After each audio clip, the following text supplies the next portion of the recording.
Hey guys, welcome to Action Reactions. So make sure to subscribe and like to my channel. Tons of content here in my channel. TV show trailers, YouTube videos, movie trailers, game trailers, try not to laugh challenges, gaming compilation videos, regular uploads. You can even ask me for what to make. So I hope you guys enjoyed. Definitely subscribe and stick to my channel. You'll see a lot of content. So let's get to the reactions.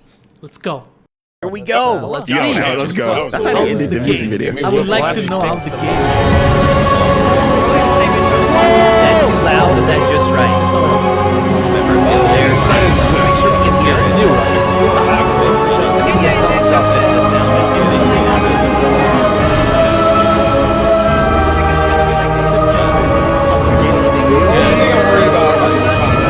I've never seen these things. It's almost like Final Fantasy meets God of War. You know? It's like that. Alright, most people say that like that might be like a little bit too critical.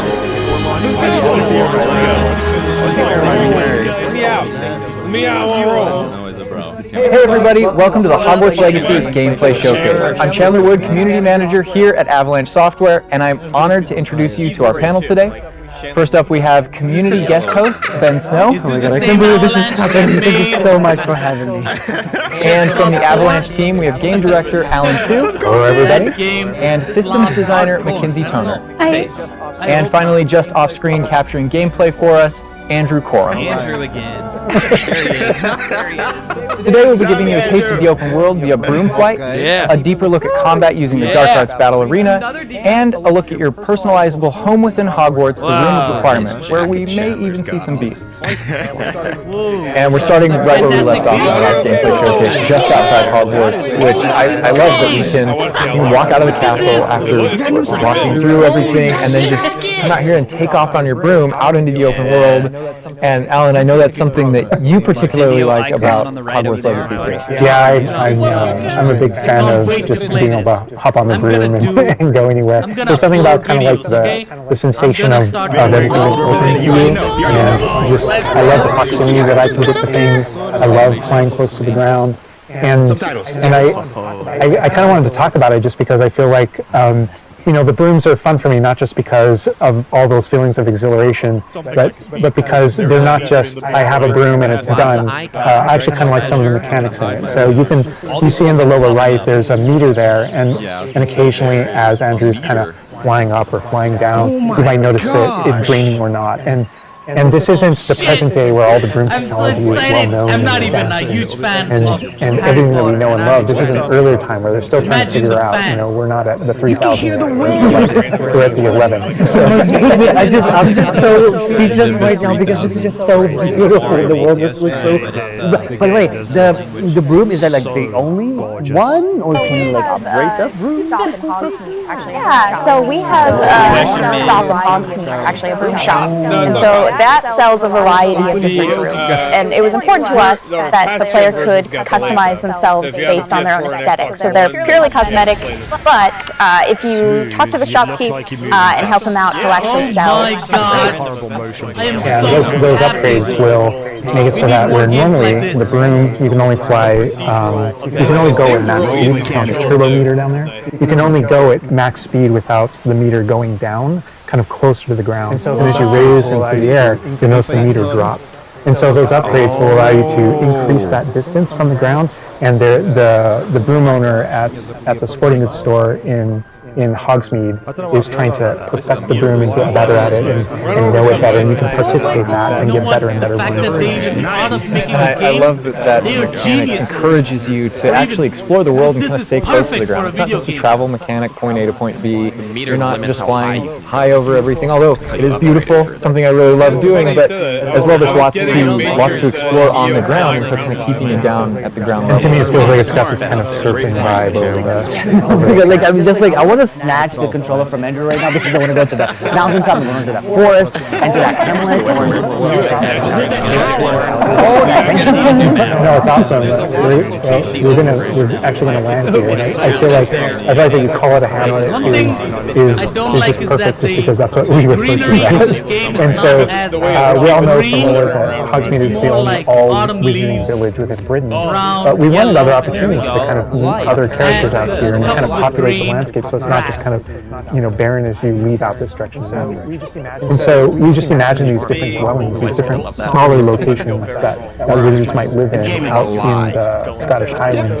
And so it's those, and so we refer to those as hamlets, and they're opportunities to learn those wizard stories, how those different locations have kind of learned to live, what their relationships are with characters at Hogsmeade and Hogwarts. And so they're both quest opportunities out here and a chance to kind of get to know more of the area, even beyond Hogwarts and Hogsmeade that we've already experienced. And you also notice on the mini-map lots of little icons, and each one of those represents gameplay in the hamlets that you can participate in. Whether it's a vendor or different puzzles and challenges or different secrets that exist.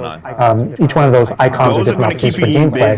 And you'll notice that same thing as we venture out into the open world as well. So when you go out into the open world and you see those icons, whether they're on the mini-map or on your map or off in the distance, those things are opportunities to say, I want to increase my inventory capacity. They're puzzles left behind by old wizards, that you can solve that actually grant you those. If you see runes off in the distance and you visit them, you might find opportunities to actually expand and learn about your ancient magic. And as you kind of encounter different enemies dotted on the landscape, sometimes those characters, poachers, dark wizards, might be hoarding different magical resources that are valuable to you as you're playing the game. So each one has kind of a way to connect to our gameplay loops and provide different opportunities that just kind of reward you for poking. I ran away when I wanted to just cover all of those points on the map. Just been going over. This is a AAA game, exactly. We've flown on a broom already, but there is something that we haven't done so far, and that is getting on our flying mount. We're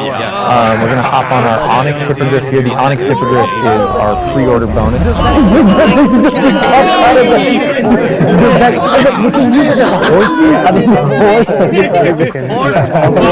Yeah, as a hippogriff, you can totally ride it like a ground mount, and you can lift up into the air. And we try to make sure that each of those interactions, so the broom's really good at reaching that top speed, at kind of traveling the world as quickly as possible.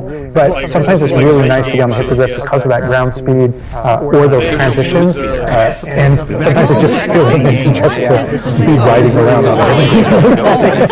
Yeah, it really is kind of like, I don't know, it's a great feeling being on it, and it's a great feeling managing those transitions, kind of going from run to fly and just being able to go wherever you want. And we try to make sure that each one of these things that you can interact with have a unique identity. Tool wheels, useful dealing with high level combat. Oh my god, I see the different areas, like a swampy area. By the way, can you go to entire map anywhere you go, or there are regions that are locked from you? Yeah, as soon as you, there's kind of a moment where the world kind of opens up to you outside of Hogwarts as a student, and right from that moment, early on in the game, you can go wherever you want. And so you might find more difficult challenges in different areas, and you'll see different spots as Andrew's moving around, like you mentioned, the swamp. But we have got a coast, and we've got different types of environments out in the world just to kind of pepper your experience, reward you for exploring, keep things fresh, all those things are just I love that windmill. It's so rustic. I keep forgetting that this is 1800s. It was in a world we've never really seen before. It feels so authentic. It just. It's part of it. Great point. Yeah, I love this vista too, and I'm going to have Andrew stop here. We're going to use a bit of dev magic to change the season. Actually, I want you to see what this world looks like covered in snow. Yes. I love it. The dev kit is amazing. Oh my god, you gotta show us. Oh my gosh. Dude. Whoa! This is so cool! The weather changes? It changes the landscape completely. Oh my god. Does it have actual like gameplay impact, like impact on the gameplay, or is it like it's just the weather of Scotland? Yeah, we really use it as a narrative marker through the game. So as you're progressing through the storyline, it's important for us to kind of like have those moments that kind of felt like when you're reading the books or watching the movies, where you see kind of like the title card winter, and now the landscape is changing, and you're really feeling that passage of time while you're a student, going through your year in Hogwarts. And I think we wanted to duplicate that, and for me it's really fun that it's not just on the outside, which I agree with, really beautiful, but within the school as well. So there are moments like when you see holidays or things like that, so like Hogsmeade, after the holidays, the school wraps for holidays, and you see the decorations around those environments change. That really helps just kind of make me feel like I'm there. And it's not just for the seasons, those kind of vibe things.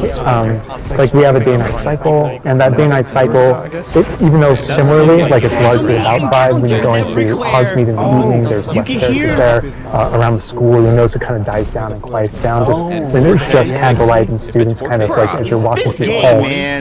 But in that day-night cycle is where we've kind of placed a few items where, whether or not you can collect them or whether or not you can interact with them, we're a little bit restricted by the day-night cycle. I love Andrew flying up here, really high up on the hippogriff, and we're just looking at this view of Hogwarts in the distance. It's absolutely beautiful. It's part of what I love most about flying around in this game, whether it's on a hippogriff or on the broom. I mean, you talk about going anywhere and things that you can see in the distance, and that's one of my. I still can't get over no matter I play this so much, but I still can't get over the fact that I can see Hogwarts out there. There's just something beautiful about knowing that all of the things inside of it, the classrooms, the students, the professors, all the places I can go, I can just fly my hippogriff, land in the courtyard, enter the front doors, and just walk, to the library, to class, or to King House, or to my common room. That it's all contiguous and just kind of like one space is still exciting to me after all. I mean, I'm speechless right now. Just absolutely Literally, like, look at this. As much as we want to spend a lot more time out here just flying around, experiencing the world, I think this is a great opportunity to switch over to combat. And last time we gave you kind of an intro to combat. This time we're going to really go a lot more of a deep dive on using the Dark Arts Battle Arena, which is part of our deluxe edition. All right, Andrew's got us in the Forbidden Forest, which is where the Dark Arts Battle Arena is, which is part of the Deluxe and Digital Deluxe Edition. I love the way that the Dark Arts Battle Arena is actually part of the world. It's integrated into the world, so your experience is more immersive than just choosing an option from the main menu of the game or something like that. Exactly. There are many reasons to go to the Forbidden Forest, but he's also wearing the Dark Arts cosmetic set, and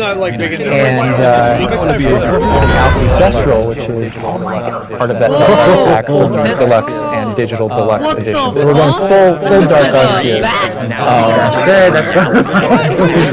But I like this battle arena. It is a great place to show off really combat in a big way. It's unlocks some interesting abilities for you and allows you to really play around with combat in a deep way. And is this like the only arena like this in the game where you can like practice? Yeah, so in the base game we have 2 combat arenas normally, and so everyone has access to those. And each of the combat arenas are an opportunity to kind of just go through a difficult combat challenge, fight through multiple waves in order to earn a different cosmetic for your character and add that to your collection.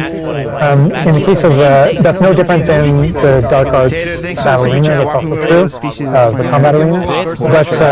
But one of the things that we're excited about in the Dark Arts Battle Arena that people can do is you come in preloaded with different abilities. So the unforgivable curses are something that everyone's going to have access to through the base game and going to be able to earn, and they can make choices in order to kind of like add that to their repertoire, and they can also commit to that down with certain talents and things like that. When you play with the Dark Arts Combat Arena, you actually have access to all those things as kind of like a way to test them all, and so it's a chance to kind of like tour and play with the Dark Arts and decide whether or not that is a path that you kind of want to go. But yeah, everyone everyone has the same ability to explore the dark arts. This is just kind of like a way of teaming. A great place for us to show off combat in general. So I think we're going to jump in here and start battling, and we can start talking about everything you're seeing on the screen. All right. You just said the cadaver right away. Oh my god. We're starting off strong. Oh my god. Cool. Yeah, so that you'll notice right away, like when we use Avada Kedavra, that guy's health bar went from instant to 0, and we really are trying to honor the way Avada Kedavra works in the game, even in some pretty extreme situations. You'll notice that like the meter takes up a lot longer to build up as a way to kind of deal with its extreme power, just still fun to use, and there's some ways that we'll probably talk about to adjust that. But I don't know. I don't know if there are things on the screen that you just have questions about. Like I see like little blue things from the enemies. Also, they just come out of nowhere. Sign. Well, it's like so in the community we call it the ancient magic sign. I don't know if that's how it's called. In the game. So the community is a street. So on the development side and in player facing in the game, we reference that as your ancient magic. It is ancient magic. Yeah. So as your abilities in the game keep growing and you become exposed to some of the secrets about your own kind of history and your own abilities, you start unlocking new powers. So one of those powers, you'll see the R1 button appearing throughout the game. That's an ancient magic throw, we call it, that allows you to kind of like draw an object to and fling it at an enemy. But whenever you see the R1 or the L1 plus R1 appearing over somebody's head, that's an ability to cast a very devastating, powerful ancient magic spell to do a ton of damage against the character. And the way that manifests itself depends on the type of enemy that you're fighting. And you'll see a wide variety of enemies in here that are pressuring the player in different ways. You'll notice there's abilities that kind of bubble up under the player as he's fighting that force him to move. And there's different ways that we want the player to kind of move around on the battlefield. And that's actually a good link to the ancient magic meter in general. And the reason why I say that is because as you're doing different things in combat, you're staggering and doing different abilities and you can kind of spec into your talents, there are different ways to get that meter to build faster and faster. But one of the most effective base ways to build up that meter fast, that way you can launch these devastating attacks when you want to, is to actually perform combos. So you see that combo appearing, and it's almost like your and then basically that builds up enough that you can attack someone. But as the combo meter builds up, at some point you strike someone and a piece of their magic kind of falls out of them. There's these blue orbs in the game world, and there's something that only you can see in the narrative in the world. And it's another reason to move around on the battlefield. If you can go up and collect those things and let them in, they give big jumps to that ancient magic meter as we're playing. We're talking a lot about spells and magic here, but I think there's another huge component of combat, and that is the tools that you can bring to combat as well to kind of change the way you play. And so a lot about what's going on with the players. And so the tools are really interesting because they're basically like a fire investment. So you can bring the potions and the plants that you grow in the room of requirements to combat to essentially kind of help you defeat enemies a lot quicker and more efficiently. So some of the tools that you'll see here are like the rock skin potion. So that is something that basically covers your skin. It's like rocky material that reduces the incoming damage that you're receiving. So against big enemies, hard-hitting enemies like trolls, that's super helpful. Like she's just destroyed. The troll just collapsed. Obviously, we have the Wiggenwell potion as well, which increases your health. And then we have the focus potion. So when Alan talks about having to balance Avada Kedavra with a long cooldown, because obviously it's an instant kill, one thing that you could do is brew a focus potion, and that will increase how quickly your cooldowns gain. There's just so much like versatility, like the characters doing tools and stuff right now, like just bouncing around the arena, and the troll makes it move around too. I love that our plants are running. Yes, and so that's like when we're talking about the setup of the arena. You also have plants that you can fight with, and so we have things like the venomous tentacula that you can put down, and it acts like a turret, and it just kind of shoots enemies around the battlefield. That is so cool. This is like a truly like Hufflepuffy way to the battle. Yes. Yeah, it's super important to us that there were these like multiple ways, and so you can see there's a ton of different things that you can use. The mandrake is one, so you can pull it out and it stuns with its like piercing cries enemies in a radius. Another thing I want to call out that we're seeing on the side of the screen here is these dueling feats, which I love because I love anything that prompts me to play a game in a different way, a unique way. I don't want to get stuck in my style, you know. And so this is a way to, if you want to get stuck in your style, go for it. If you just want to blast people with spells, go for it. But we also want to have some things over here that may make you use certain plants or certain potions or block more. Yeah, we mentioned the field guide challenges in the prior stream, and the field guide challenges, this is the way that the field guide manifests the challenges for you to do. And exactly to your point, we just wanted a way to encourage players to explore the different systems to help them decide to just kind of practice with them, explore what they want to do, because there really are so many different ways that you can push talents. When you see the green X's on characters, and that's kind of through your talents you can unlock this kind of cursing mechanic that sort of like links the fates of these different characters on the battlefield. That way, as you get as you're cursing different characters, they all begin sharing damage. And so we have things like Avada Kedavra, which is the insta-kill, that if you curse everyone before you insta-kill this one guy, they can all drop dead for that kind of And so, oh my god, there are Dark Arts fantasies, there's fantasies about being more of a defense against the Dark Arts characters, things like that misty stuff that you see occasionally being used on the battlefield, and we can also spec into our potions and plants to make them more powerful and more efficacious. So it's all about which type of player you feel like you are, and whether or not you want to play with prep, on the fly, or with deliberation, and those are all different options. That is so cool because like it's like I see so much like going on the game with so much complexity, and I want to just try it myself, like which style works best. I mean, I feel like it's the dark, but that Asian magic, to be honest, feels like much more powerful than the dark arts. Yeah. And speaking of plants and potions, we are going to be putting the dark arts away, putting those unforgivable curses away, and heading to the Room of Requirement, which is your home within Hogwarts, a personalizable space that actually has some utility as well, where you get to brew things and grow things, and also care for some beasts. Right, Andrew's got us in the Room of Requirement, wearing, we kind of went casual mode on the outfit here, wearing a nice jumper, and I think that's a good jumping off point for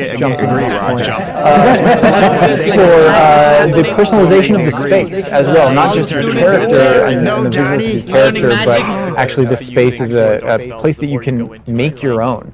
Yeah, it's super important to us that this space really did feel like your reflection as a wizard.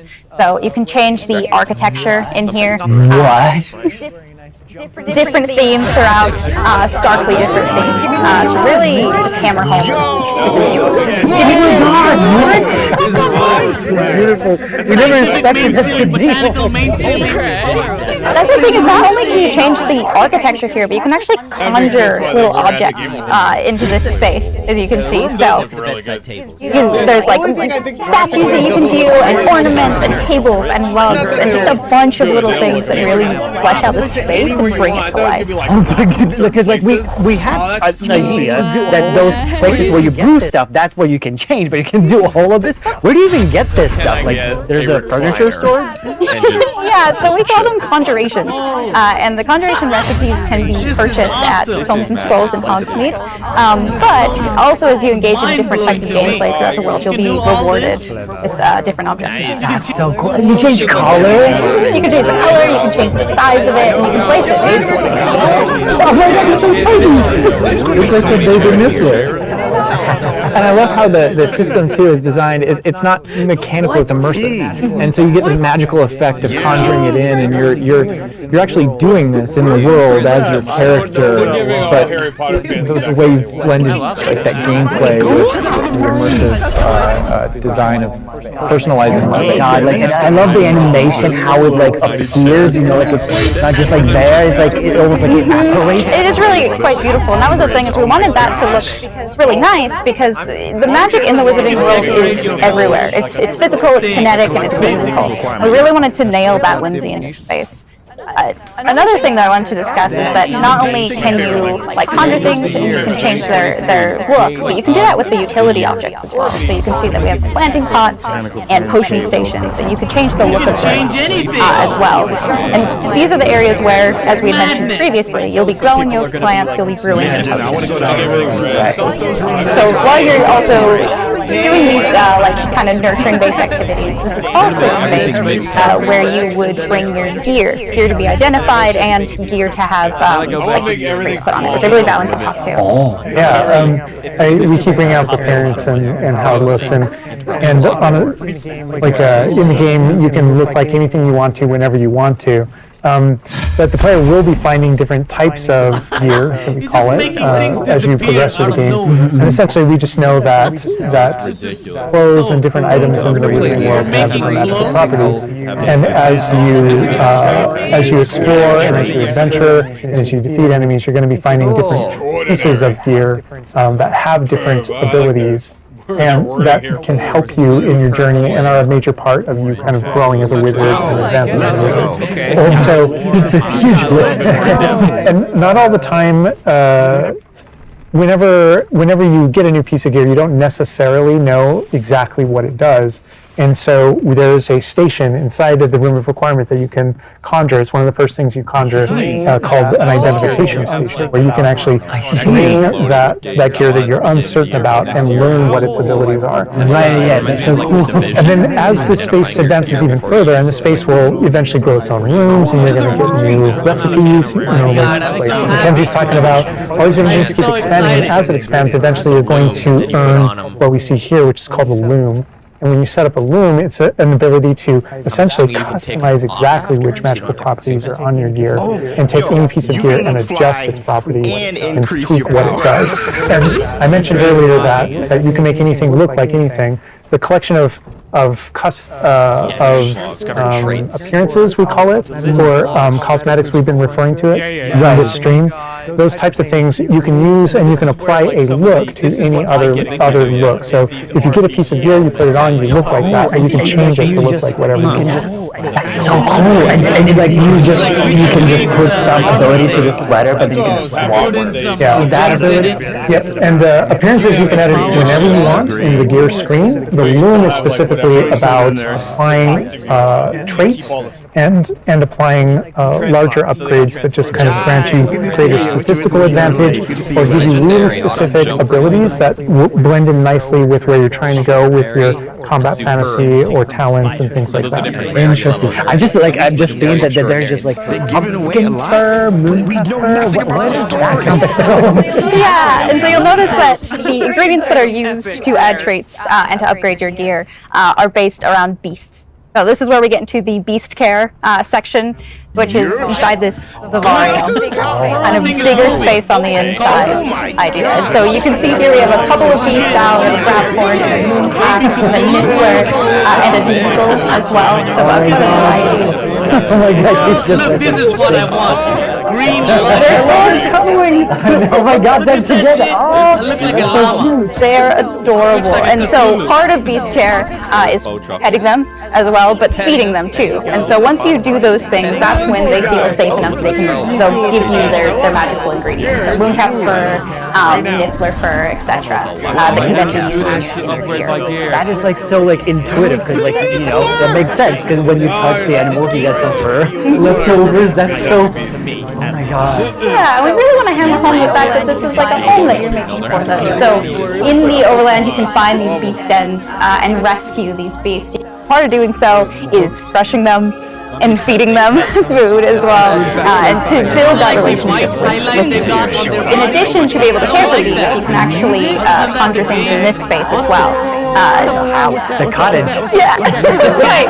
And so we have like a lot of little ornaments in this area, and a lot of them are purely cosmetic, but they look really cool. Again, it's the personalization of this space. Oh my goodness, no, this is like, I'm gonna spend 8 hours just designing this whole area, because this is like, cool, like you have this little play area, like a personalized fish tank, so to say, just for the creatures. I love it. Yeah, no, totally. And there's like a decoration aspect, but there's also, we were saying inside as well, is there's a utility aspect to it too. So as you progress in the game and you're able to purchase more conjurations, you're able to speed up your process. So one of them, for example, is the food processor, which allows for the beast in the space to automatically get feed, so you don't have to do it manually. And so you're really building the progression for yourself here. In addition, there's also a toy box where you can play with your beast. Or is it just something you play? You'll see here, yeah. So you can, there's a bunch of toys in it, and each beast has their own favorite toy. So as you can imagine, the moon calf really likes the moon ball, or the needle is like a little cat really likes to chase the yarn ball. And they're super cute.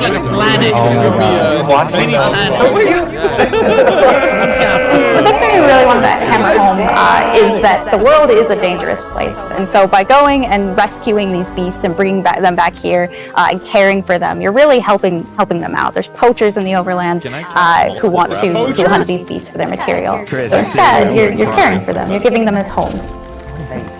Yeah, I say that, but the entirety where there's gigantic. But he looks like my dog. You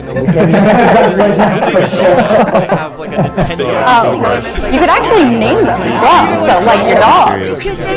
So getting back into that personalization, we didn't want you to just like throw in, oh, here's a grab horn in here, like this can be named whatever Andrew's about to name them.